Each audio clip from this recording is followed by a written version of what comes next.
Half Centenarians, and welcome. It's time for dessert. Go grab your champagne, get you a plate. We're going to serve you up some wonderful dessert. Cherie Robinson is here from Iced Out Cakes. Man, I got a chance to make a cake. I got a chance to design a cake. I don't have lemonade, but I have champagne. Let's go see. All right, Half Centenarians, welcome to the conversation. You've missed a lot, but we'll try to catch you up. How about that? We are here with Cherie Robinson, and she is going to bring us into her world, and we're going to showcase some of the things that she's doing that we can kind of capture in video, and then others you'll see as we go along, and kind of I'm helping her learn how to decorate cakes. Just hold that thought. All right, Cherie, introduce yourself to everyone and bring us into your world. Oh my goodness. Okay, how long do you have? Because there's a lot. long history. It's a lot, I'm just saying, yes. Once you make it past 50, there's a long way. So, yes, my name is Cherie Robinson. I'm also known as the cake artist. I've been doing designer cakes since I was 14 years old, and I went into them professionally about 5 years ago. Wow. Okay. So you say designer cakes, and I'm not trying to step into your intro, but I just wanted to say you 5 years ago, with all of the information that we've seen about you, all the beautiful cakes that you have on Instagram, and all of the people that the celebrities that you've actually provided cakes for, I really thought it was longer than 5 years. So how did you understand that was something that was for you, like doing cakes? Well, art is in my background. That's where my passion lies. I've been drawing and painting since I was young. But the celebrity realm, because I grew up in the music industry. Music is my life. I started off as an artist, then as an artist manager. So I wanted to just kind of stay in that realm. And it was just by the grace of God and through prayer that things happened the way that they did. Right. I was just praying about it. I was going through a really tough time. And I got down on my knees and I just started crying to God. And I was like, God, you know what you gave me. Show me what you want me to do with it. And I kid you not, it was 2 days later, I got a text message wanting to know, did I want to do T.I.'s baby shower cake? Wow. And of course, I was on the threshing floor.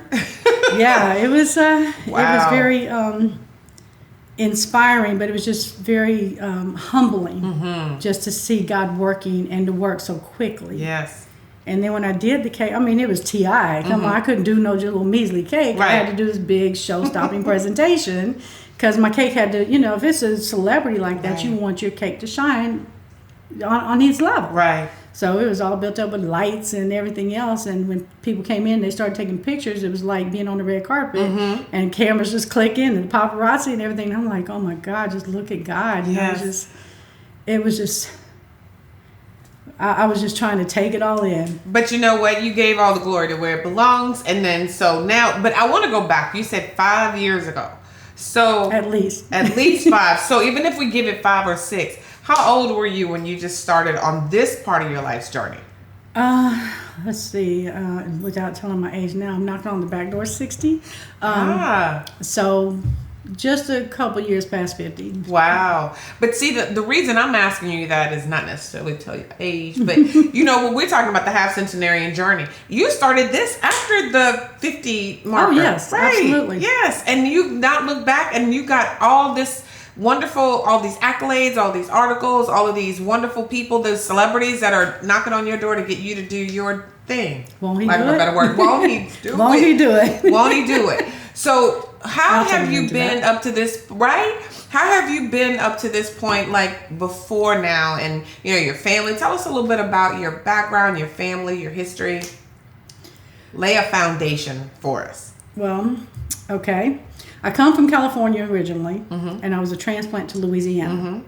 So my cooking and music, everything developed in Louisiana. Okay. Louisiana is the heart and soul of the world. Blues, jazz, whatever it is. It's got a culture all its own. You can't not fall in love with Louisiana. Yeah, and plus, we have the Saints, so I'm just saying that. Yeah. But I actually grew up in the projects. And so I was one of those that hung out in the street, dancing, rapping, learning how to do stuff. I joined a group that taught me how to pop lock and all that kind of stuff back in the day. So it was fun. It was fun. But, you know, and a lot of people have a misconception of what it's like in the hood, but it's family. Yeah. You know, it's like being a part of a larger family.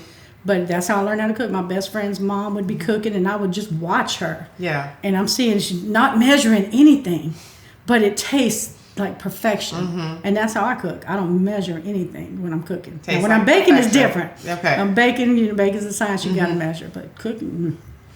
So you started out with the cooking part, and then how did you end up with the baking part? Is it a combo? Was it a blend of all things, who you are, artistic and all of that kind of stuff? Yeah, actually, I see the art in everything. My first job at 14 was working for Baskin Robbins. And my manager was in the back one day, and he's sitting back there making the rolls, and I'm like, oh, I want to learn how to do that. He said, go get this, this, and this, and go home and practice. And I've been practicing ever since. Wow. I'm still practicing. That's awesome, though. So foundation in 14, brought it to fruition at 52, 53 years old. Look at that. Look, won't he do it? Yeah, I've been doing it as a hobby for all those years. Just learning and developing things. So I was doing it for friends and family and, you know, just throughout the years. So with T.I. and getting the call about his baby shower and all of that, just the magnitude of that. And so where has that taken you from that call, and then how did that launch you into working with other celebrities and all of that kind of grandiose part of your iced out cake career? Okay, I started out doing event planning at one time, and I was actually found out through T.I.'s mom later that I put him on his first big stage. So, you know, here we are several years later, and it just kind of came back around. But my music industry affiliates is how I got the cake for T.I. Harvey Scales, a very dear friend of mine, may he rest in peace now.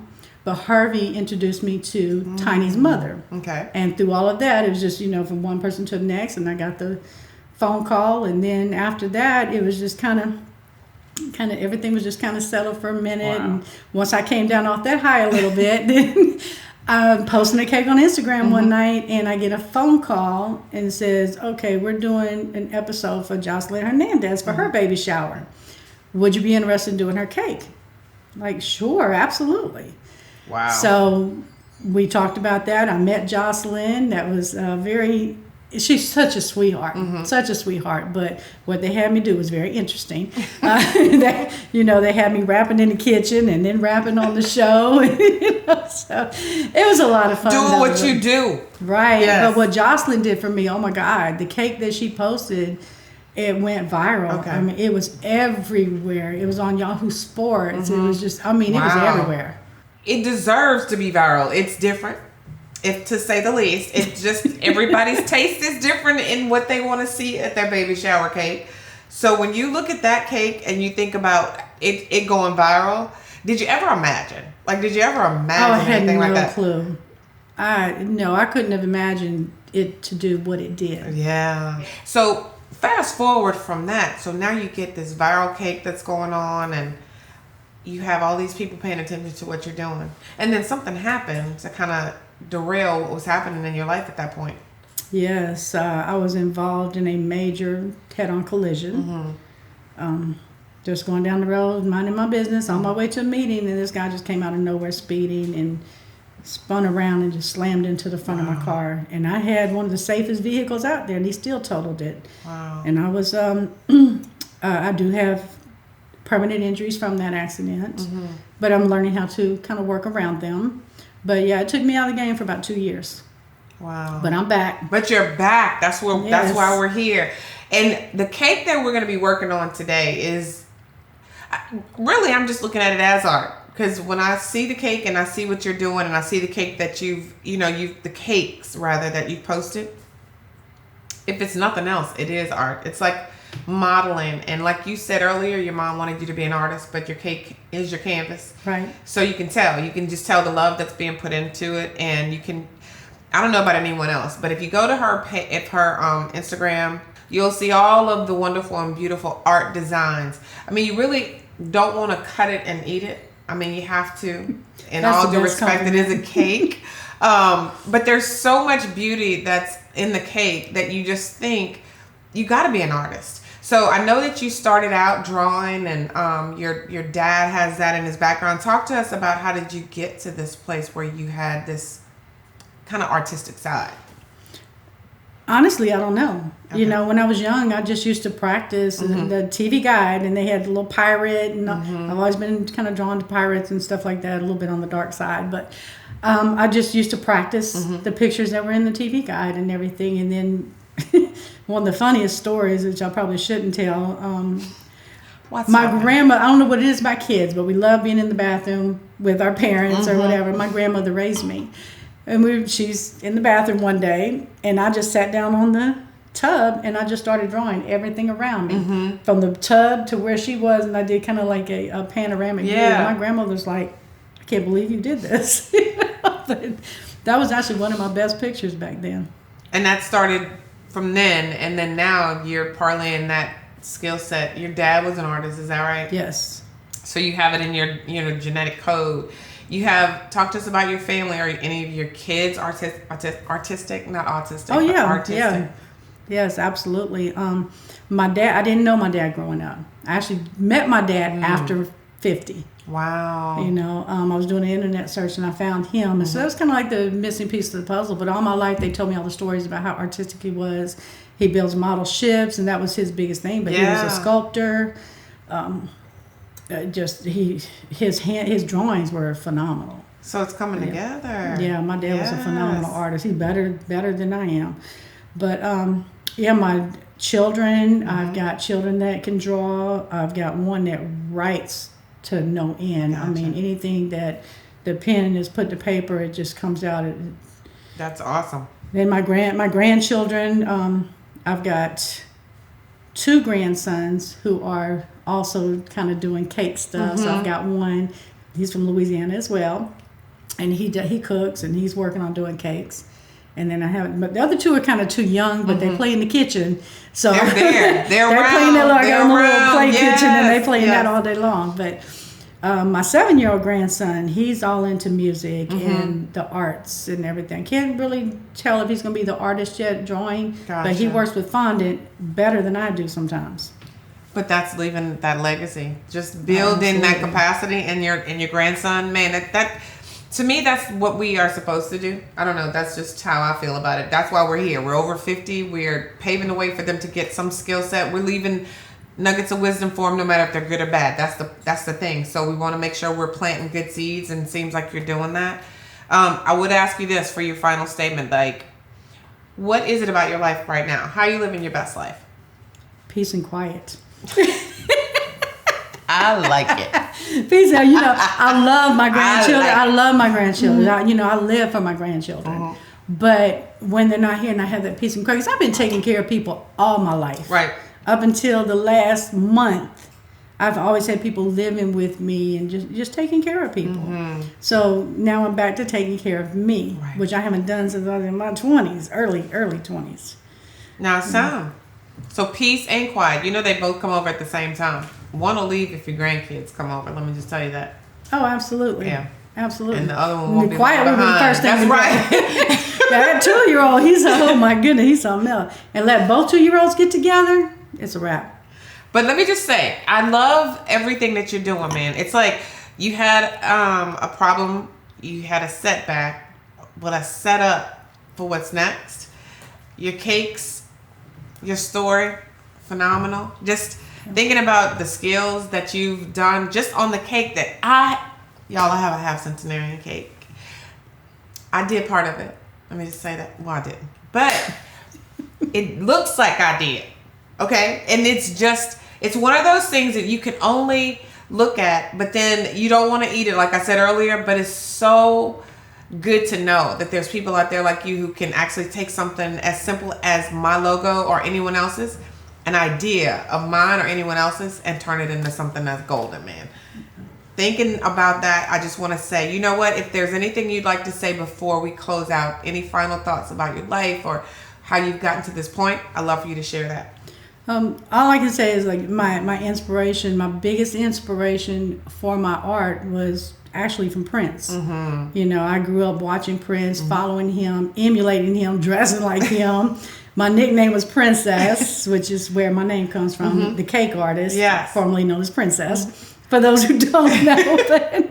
But no, it's that, and then just growing up in Louisiana and the influences from, you know, different blues musicians and jazz musicians, and this thing that we call lanyap. So with every cake, I gotta have lanyap. Yeah, and it's extra. About adding that something extra. That's right.